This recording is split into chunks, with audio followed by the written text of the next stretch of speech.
Hi, I am R. Venkatesh, Assistant Professor in Electronics and Communication Engineering at Rohini College of Engineering and Technology, Anjigramam, Palkulam, Kanyakumari District. Now I am going to present a topic in optical communication system. The title is Overview of Optical Fiber Communication.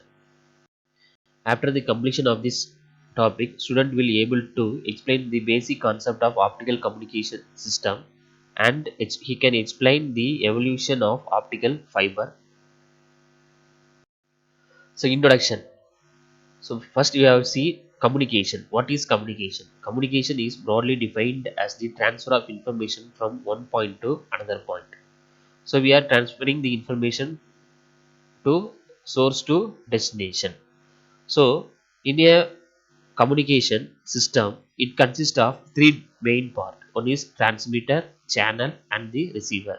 The transmitter is the information source. Channel is the communication system.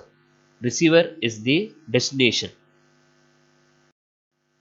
So the transmitter, the informations are usually transferred over a communication channel by a sinusoidal varying EM wave or carrier signal. Next part is the channel part. The communication medium is most of the electronic communication systems can be either guided wave channel wired conductor cable or unguided wave channel or in free space. Third part is the receiver.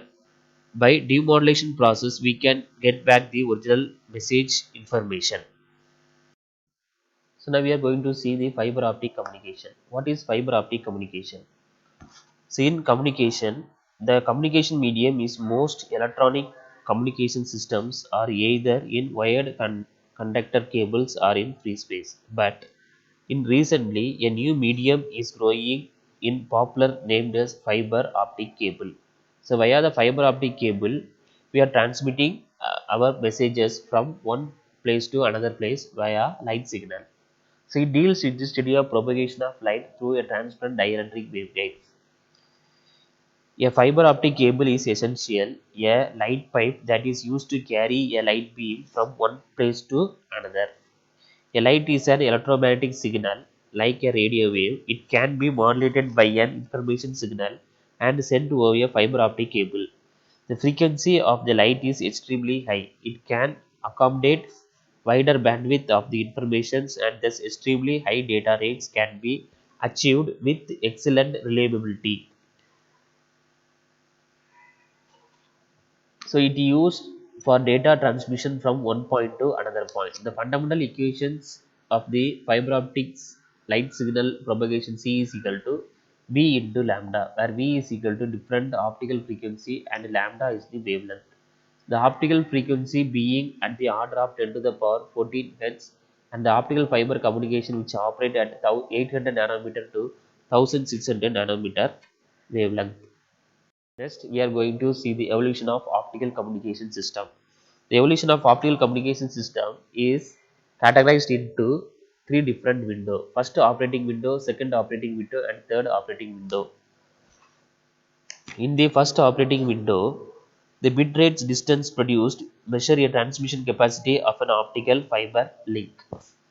So in the year 1880, Alexander Graham Bell experimented with an apparatus called as photophone. It was device made with mirror and cerium detectors that transmit sound wave over a beam of light. After that, the optical fiber systems are categorized into four key components: optical fiber, light source, photodetectors, and optical amplifier.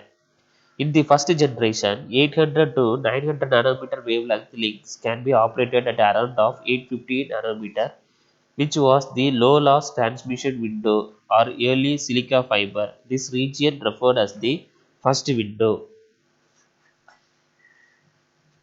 In the second operating window, by reducing the concentrations of ions and metallic impurities in the fiber material, in the year 1980, manufacturers are made to fabricated optical fiber cables for very low loss within 1110 to 1600 nanometer wavelength region. So in this window, the spectral band is referred to as the long wavelength region. The two other windows are defined by the namely the second window, which is concentrated around 1310 nanometer, with the third window. In the third operating window, the laser was invented in the year 1960. The laser eventually high output power, the high frequency of operation, and capacity of carrying extremely wide bandwidth signals, which makes ideally suited for optical fiber communication.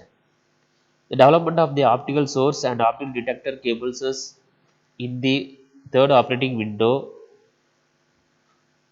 operating at 300 nanometer wavelength, around shifted to transmission wavelength of 1600 nanometer wavelength. So in the year 1996, high quality lasers and receivers are designed at the wavelength transmissions with 10 gigabits per second, that is OC 192 process. The introduction of optical amplifier in the year 1989 gave a major boost for optical fiber transmission capacity. In the year 1970, we reached the wavelength division multiplexing schemes in optical fiber, but in the time which was very complex. But nowadays, WNM offers further boost in fiber transmission capacity with ultra high capacity networks with WDM to use multiple sources operating at slightly different wavelength to transmit several independent information streams over a same fiber. So in the year 1990, the combination of EDFA and WADM was used to boost the fiber capacity even higher level to increase the transmission rate with several terabits per seconds. Thank you.